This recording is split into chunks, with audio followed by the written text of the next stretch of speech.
Now I want to talk to you about how, everything we do is really about measuring and measuring metrics. Measuring around those metrics obviously has some communication skills, because if you have this metric, how do you communicate to it or communicate to the audience that falls within that metric to have better conversions, have better messaging? So we put it all together, but really ultimately we want to say is how do you measure everything? And so one of the things we take a look at is your target marketing and your marketing overall and how you're generating your leads. And so, when you look out there and think about what does target marketing mean and what's the definition of target marketing out in the marketplace is, how do you kind of put your hook in the water where your prospective clients are swimming? We see target marketing all over, and we've seen it morphed, and I can't believe still people are doing this, but target marketing started out, even at the Super Bowl. People pay $3-4 million for a 30-second or a minute commercial, whatever it's going for nowadays. And quite honestly, it's not too targeted. I can't believe they're still spending that money. There's many resources with online marketing and direct mail and things like that to actually speak to your exact client. You see online nowadays, if you go to Amazon and click on a product, that product follows you all through the internet and retargeting. And so really, when you look at your funnel and your leads, is how do you find that market where you target to and you can keep retargeting to and keep reselling to. One of the biggest stories I used to tell over the years is the Coca-Cola story. And so during the 1950s, Coca-Cola wanted to increase their market share, and what they did is they brought in a focus group. And they took this focus group and they divided the room in between soda drinkers and non-soda drinkers. And what they found is that they couldn't convert the non-soda drinkers into drinking soda. They didn't like it, it was too expensive, health reasons, whatever it was, so they kicked them out. Now they're left with just soda drinkers, and largely back then everything was divided between Pepsi and Coca-Cola. And there too, they found they couldn't convert the Pepsi drinkers into drinking Coca-Cola. So so they kicked them out of the room. They just, Pepsi drinkers just didn't like it for flavor. They just were loyal to Pepsi, whatever it was. So now they're left with a bunch of Coca-Cola drinkers that how do we increase the market share? How do we increase our sales if really by and large, we can only sell to our current clients?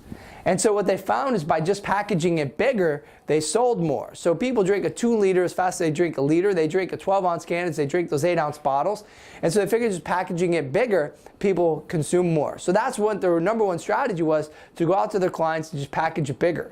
But ultimately what that leads to is how do you identify your lead sources? How do you identify your target markets? Now I think there's many different ways you could do it, but number one way people do it is to cold prospect. And everyone thinks they want more and more clients out there and they want to cold prospect. The problem with this, it's time consuming and it costs money.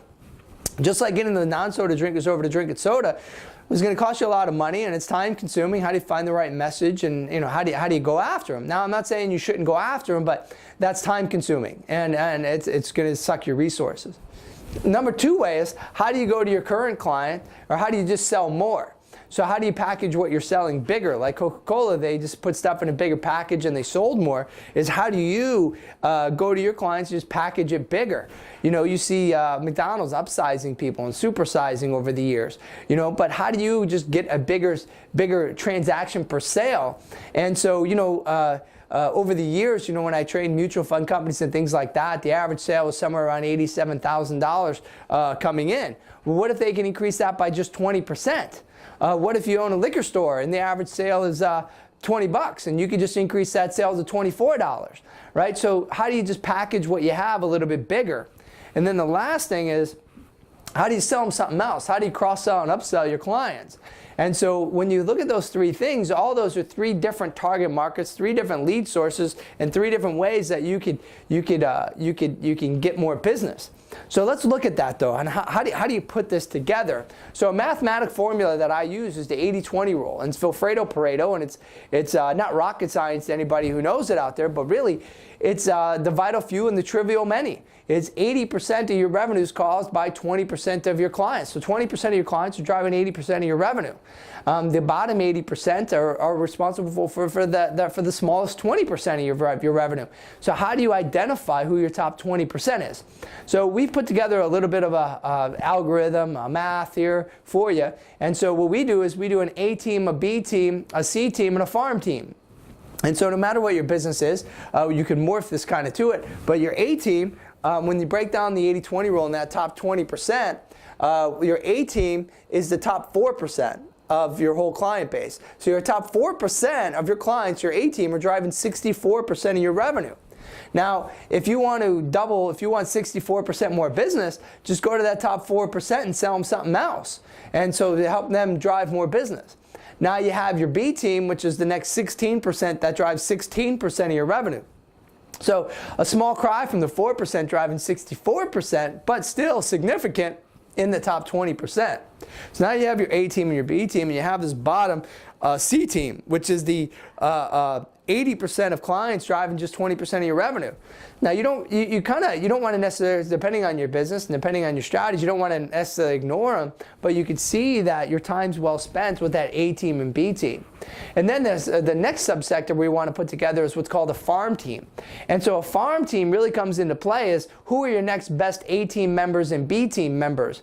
Maybe these are other C team members that you want to spend a little bit of time and resources on. Or maybe they're just cold prospects that you put on this farm team that you want to do business with. Maybe they're wholesale accounts. If you own a liquor store, you put some wholesale accounts on your farm team. If you own a cupcake shop, you're going to put some wholesale accounts on your farm team and things like that, right? So ultimately, it's how do you play all this together? And how big should your A team, your B team, and your farm team be? Because you only have a certain amount of time, you only have a certain amount of money to spend on them. Well, that really just depends on a couple factors. One is what do you have capacity for? Every industry is going to be a little different of what they have capacity for a client base and what they have time to spend on that client base and the money they have to spend on that client base. So one is what do you have capacity for? But number two is when you look at your algorithm, or you look at the 80-20 rule, and you look at your top 10, that top 20% in the 80-20 rule, you could actually be 90-10, meaning that 10% of your clients are generating 90% of your revenue, which means your business is at risk. If you lose one of those people, you can drastically hurt your revenue. So if you're 90-10, you got to go wider. So you need a bigger farm team. Now, if you're 70-30, you need a smaller farm team because it means that you're spreading your time and your resources too thin, and so you got to figure out how do you go deeper into the wallet of that top 30% and make it more, instead of 70-30, make it 80-20. And so really, that's how you drive your A team, your B team, and your farm team, is really identifying what's your capacity. Are you 90-10? Are you 70-30? And how do you go deeper?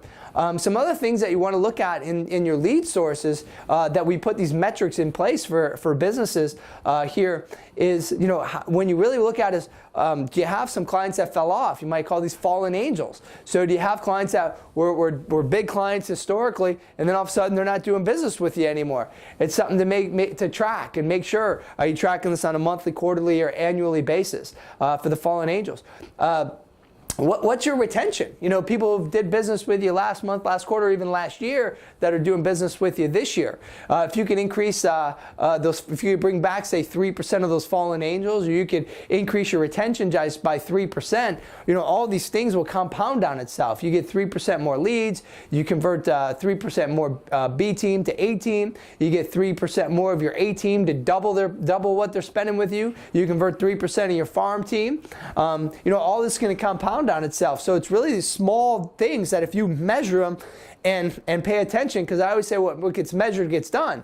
And so what you focus in on is ultimately going to grow. And so if you can measure these different lead sources, you can really start identifying your funnel, right? So if you look at your funnel here and you have your A team, your B team, your farm team, and even your C team in here, and then you have people just kind of coming in like referrals and things like that. But if you can just kind of slowly identify all your different lead sources, are you going to cold prospect? Are you going to sell more to your current clients and package it bigger? We'll talk about messaging here again in other videos, but is your messaging there so you can just package your sales bigger so every sale is bigger? And then how do you cross-sell and upsell, and who do you cross-sell and upsell and spend your time on? So it's really identifying your funnel overall, your target marketing, identifying your A team, your B team, your C team, and who your farm team is, and just identifying where do you want to generate more leads and how do you grow that funnel. So ultimately, it's all about your target market and where you're putting your hook in the water and spending your time, your money, and your resources overall.